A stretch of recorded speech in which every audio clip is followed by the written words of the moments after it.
So Keir Starmer is making a speech 9 o'clock in the Munich Festival Security Summit. That would be better, the old Munich Beer Festival. That's right, yes, that's what I was thinking of. But at 9 o'clock he's going to make this speech urging Europe to take far greater responsibility for its own defence as he addresses that security conference this morning.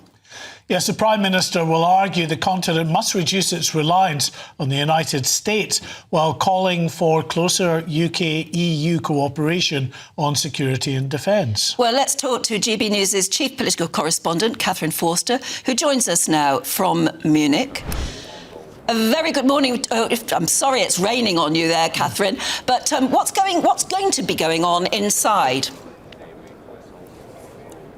It's not raining, actually. It's a brief moment that it isn't raining. I don't know if it's still raining in England, but I think it's going to be raining later and snow maybe tomorrow. But at the moment, Marco Rubio, the American Secretary of State, is due to be speaking any minute. This time last year, the US Vice President J.D. Vance really set the cat among the pigeons here with that blistering speech attacking European leaders for letting in too many migrants, he said, and suppressing free speech. Marco Rubio, rather more diplomatic, European leaders will hope, with his language. So he will be speaking shortly, and then we will also be hearing from the Prime Minister in another hour or so.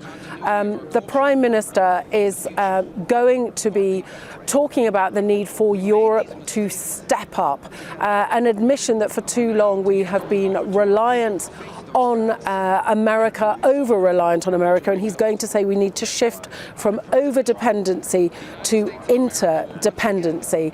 Donald Trump has made it very clear that Europe has not been paying its way, and he's also been clear that we can't rely on America to come to our aid. Not only is he very ambivalent about Ukraine, he's now saying again, as he had before, that Zelensky needs to get on and make a deal because Russia wants a deal, something that I don't think most European leaders would agree with. There's a building literally just over my shoulder called Ukraine House, all decked out in the colours of the Ukrainian flag. But Europe has realised that we cannot rely on America, and of course there is the matter of Greenland.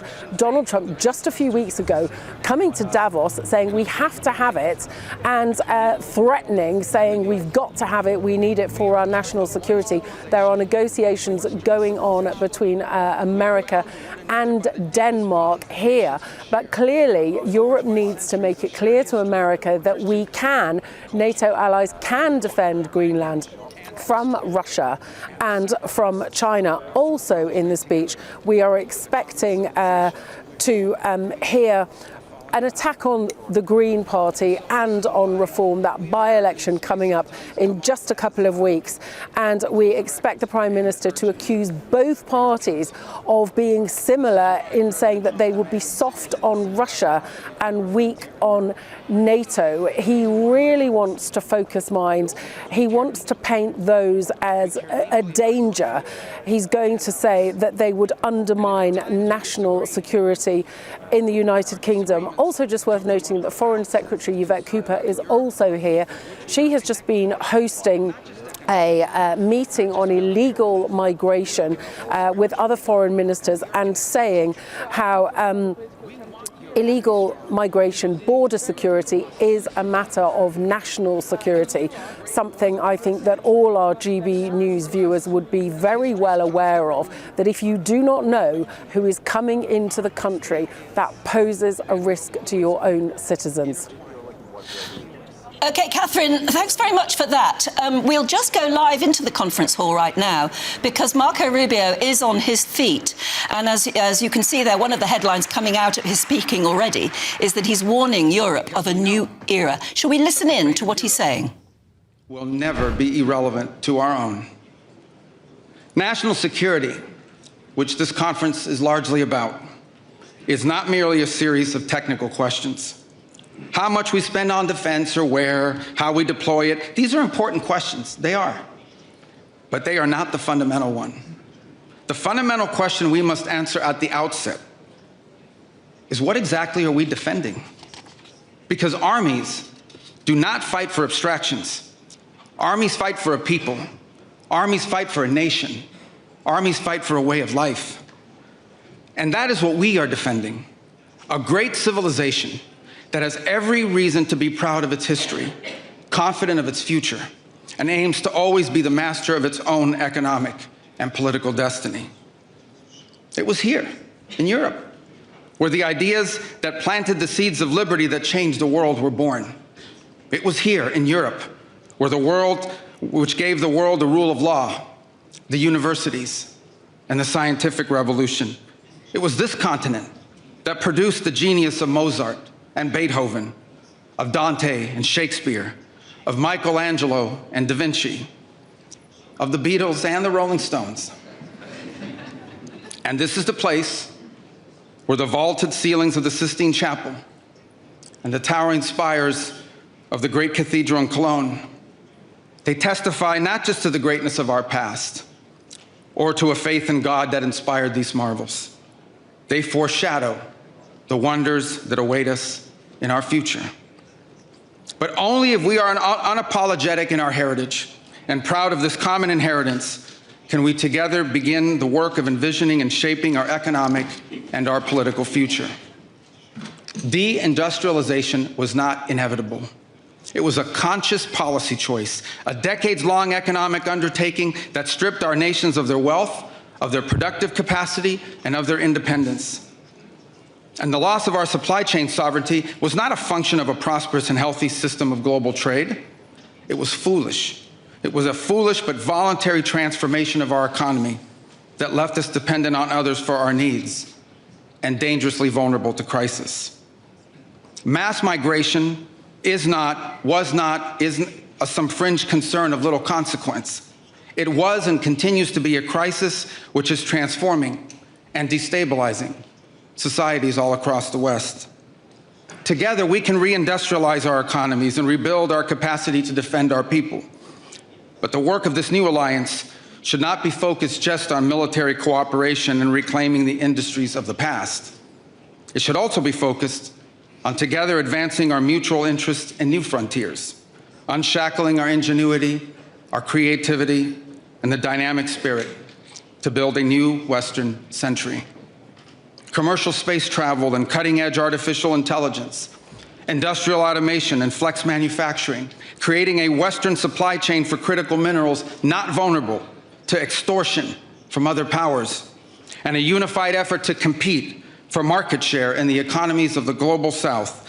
Together, we can not only take back control of our own industries and supply chains, we can prosper in the areas that will define the 21st century. There's nothing more important than keeping your money and your identity safe online. And with so many VPN options available, choosing the right one can be pretty daunting. But this video's sponsor, ExpressVPN, is making the choice easier for GB News viewers. ExpressVPN is offering up to 73% off, plus 4 extra months free. That's top-level security from just £2.49 a month, and you're covered by their 30-day money-back guarantee. So just click the link in this video's description or scan the QR code now. Remember, when you're online, you are often sharing personal data, so hackers can steal your information, your passwords, your photos, and your bank details in just seconds. But ExpressVPN encrypts your connection, making it virtually impossible for hackers to access your personal information. So why choose ExpressVPN? Well, it couldn't be easier to use. With just one click, you are protected. And ExpressVPN uses military-grade AES 256 encryption, which is the same standard trusted by the US government to guard their classified information. With their new tiered plans, you can protect up to 14 devices at once and manage passwords securely. Live chat support is available 24/7, and it typically connects you in under a minute with a real person. Click the link in this video's description or scan the QR code to get up to 73% off ExpressVPN, plus 4 extra months free. Start protecting yourself today with ExpressVPN. But we must also gain control of our national borders. Controlling who and how many people enter our countries, this is not an expression of xenophobia. It is not hate. It is a fundamental act of national sovereignty. And the failure to do so is not just an abdication of one of our most basic duties owed to our people. It is an urgent threat to the fabric of our societies and the survival of our civilization itself. And finally, we can no longer place the so-called global order above the vital interests of our people and our nations. We do not need to abandon the system of international cooperation we authored, and we don't need to dismantle the global institutions of the old order that together we built. But these must be reformed. These must be rebuilt. For example, the United Nations still has tremendous potential to be a tool for good in the world. But we cannot ignore that today, on the most pressing matters before us, it has no answers and has played virtually no role. It could not solve the war in Gaza. Instead, it was American leadership that freed captives from barbarians and brought about a fragile truce. It has not solved the war in Ukraine. It took American leadership in partnership with many of the countries here today just to bring the two sides to the table in search of a still elusive peace. It was powerless to constrain the nuclear program of radical Shia clerics in Tehran. That required 14 bombs dropped with precision from American B-2 bombers. And it was unable to address the threat to our security from a narco-terrorist dictator in Venezuela. Instead, it took American special forces to bring this fugitive to justice. In a perfect world, all of these problems and more would be solved by diplomats and strongly worded resolutions. But we do not live in a perfect world.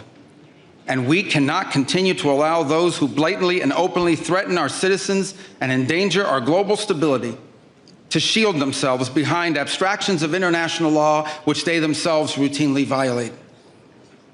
This is the path that President Trump and the United States has embarked upon. It is the path we ask you here in Europe to join us on. It is a path we have walked together before and hope to walk together again. For 5 centuries, before the end of the Second World War, the West had been expanding. Its missionaries, its pilgrims, its soldiers, its explorers pouring out from its shores to cross oceans, settle new continents, build vast empires extending out across the globe. But in 1945, for the first time since the age of Columbus, it was contracting. Europe was in ruins. Half of it lived behind an iron curtain, and the rest looked like it would soon follow. The great Western empires had entered into terminal decline, accelerated by godless communist revolutions and by anti-colonial uprisings. We'll just come out of his speech now. He said he was going to make one last point, and then it turned out to be a very long point. But it's fascinating what he's saying. And listening along is Defence and Foreign Affairs Editor for the Daily Telegraph, Con Coughlin, who joins us now.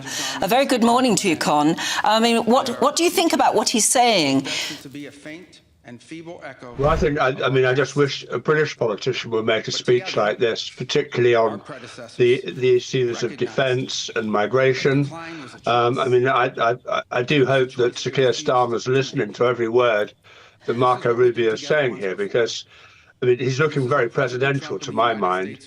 And given the ruptures the Americans caused at last year's Munich Security Conference, I think this is a very measured speech. It's talking about the need for Europe and the US to work together to re-establish the Western alliance for a force for good in the world.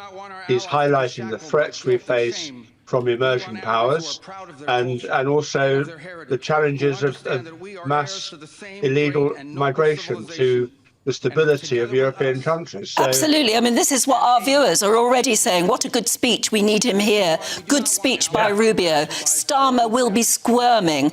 Somebody else saying, why can't our leaders talk like this? He's hitting the nail straight on the head and possibly undermining what Starmer is going to say at 9 o'clock. He does, I mean, He's stressing the very things that I think Brits are so worried about. You know, control of our borders, mass migration, a new world, AI threatening jobs, things like that. Yeah, and a great speech like this, because I think this is a very important speech, and I think we ought to be talking about this speech for months to come, because we've had a lot of disruption in the transatlantic relationship, particularly over the Greenland issue. And I think Marco Rubio just putting down markers. What is the Western alliance about? What is it we are defending? What are the challenges we face? And I think this is a very clear-sighted analysis of the problems we have and how to address them. And we address them, A, by working together and not fighting amongst ourselves, and B, by showing our determination to protect our democratic values and to protect and defend our national sovereignty. And frankly, I think it just shows you how weak our Prime Minister is, that he's coming to Munich and he's going to make a speech rubbishing reform and the Green Party. It's such a narrow parochial view. And of course, while he's making these points, the United Kingdom, thanks to him and the rest of the Labour Party, is completely ill-prepared to defend itself militarily or to address the threat posed by this mass wave of illegal migration. Yeah, I think that's absolutely right, Con. Just listening to Marco Rubio there, he, in essence, is providing the counter-narrative to this nonsense coming from Sir Keir Starmer about the threat that reform and the Greens pose to our national security. You heard it there from Marco Rubio about the very significant threat that uncontrolled mass migration is having. Well, who's in charge of our borders at the moment? That's Sir Keir Starmer. Quite right. And as I said, you just wish there was somebody in British politics who would get up and make a speech like this and just say very clearly what the threats are that we face and how we're going to tackle them. And, politicians of all stripes in this country have been talking about tackling migration for a decade or more, and nothing's happened. And the numbers increase every year. The British public becomes more and more angry, not just frustrated, they're angry about this. And they don't really understand how destabilizing this is for our national integrity, our national sovereignty. And the amount of money we're spending on this could be spent on rearming our armed forces and making them fit for the challenges ahead. Absolutely, and a lot of our viewers getting in touch saying exactly that. He will talk about the need for spending more on defence, but why can't he start spending it now and doing something? Well, quite. I follow this very closely, as I'm sure you do. And he made this big promise last year of raising defence spending to 5% of GDP. What he didn't say is that within that increase, money will be allocated for fixing potholes. What's that got to do with national defence? And the Americans are well aware of these silly games that Whitehall's playing with our defence budget. The army is too small. We don't have proper air defences. We don't have enough warships, warplanes, etc. And nothing's being done about it. And yet here's Starmer going to Munich saying, we're going to play a central role in the defence of Europe. Well, how?